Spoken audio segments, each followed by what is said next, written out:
to a huge extent be complicit in some of this, that whatever happens to Kenya and Uganda and Tanzania is not really a problem. In fact, they're seen as criminals. In fact, the government in Kenya appears to agree with the accusations from the other side that whoever went there was up to no good. We heard what the senator for Nandi said, that wakikuja huko finya hawa warudishe tuwafinye tena upande huu. Do you agree that that is a perception, that whoever crosses the border is up to no good? I think first of all we should accept that Senator Cherargei, my good friend, is not the official spokesperson of the foreign ministry, or he's a parliamentarian. The government for that matter. So whichever he imagined that day and said, that is his own views. And I think he also said that was his personal views.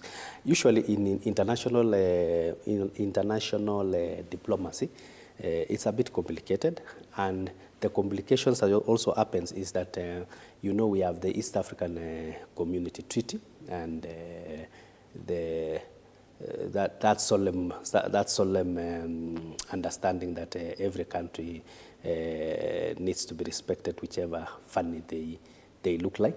So usually what happens behind the scenes between the three governments, that is the government of Tanzania and the government of Uganda, there are quite a number of things that are addressed without actually going to the media. So we might not know actually as to what the government has been able to do with the problems that our people are faced in Uganda, and also what the government is doing with the problems that our people are faced in Tanzania. So that remains in international democracy what we call there are some exchange of cables. You'll understand, especially when it comes to US, what I mean by cable. So there are quite a number of things that, if you, as ordinary who are looking at, who are not in that space, might think that the government is complacent. But what I want to assure you is that the government is doing a lot to make sure that the safety of Kenyans that are doing business in the two countries is safeguarded, and most of the misunderstanding will be addressed within the treaty. As a member of parliament, are you privy to any of this exchange? That you're saying you are assuring Kenyans that something is being done. There's a lot of discussion. Of course, of course, there's a lot of discussions that you're aware of. But you see, I'm not the official. I don't want to become Senator Cherargei so that I misquote. But what I know is that there's a lot that is happening.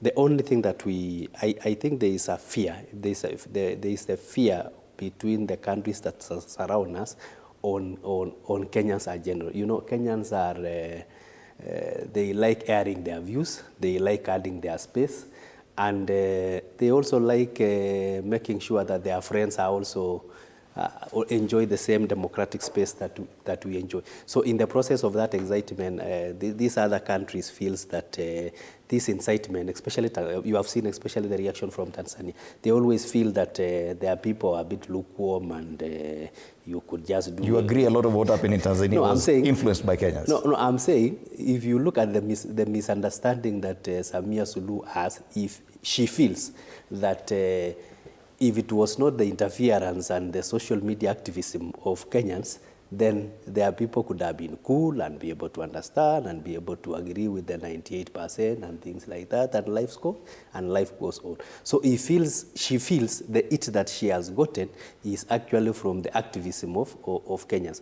The same case, if you look at the reaction of... the question is, as a Kenyan MP, do you agree with her? That no, of course I don't. I don't agree with the hallucinations, but you know, that is how she feels. And that's why she, maybe if you see a Kenyan there, you can say, don't even bring X, don't do what. And Makiu, we have a lot of, we do a lot of trading partnership. And if you look at the data that we have, especially Uganda, in fact, most of our exports, around 48% actually goes to Uganda. So there are quite a number of things that we share that it is good, although painful, to be handled through the international diplomacy, so that they can be ironed out, rather than you can feel you know, when somebody feels that you need me more than I need you.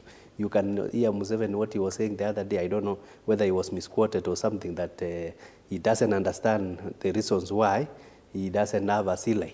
It is there on the front page of, the Star that he wants direct access to the ocean. He doesn't understand, so he feels that whoever was colonizing or dividing the nation did them some not very good favor, and he feels that there should be war for them to make sure that they can go to. I don't know whether he wants to go to Mombasa or wants to go to where, I don't know.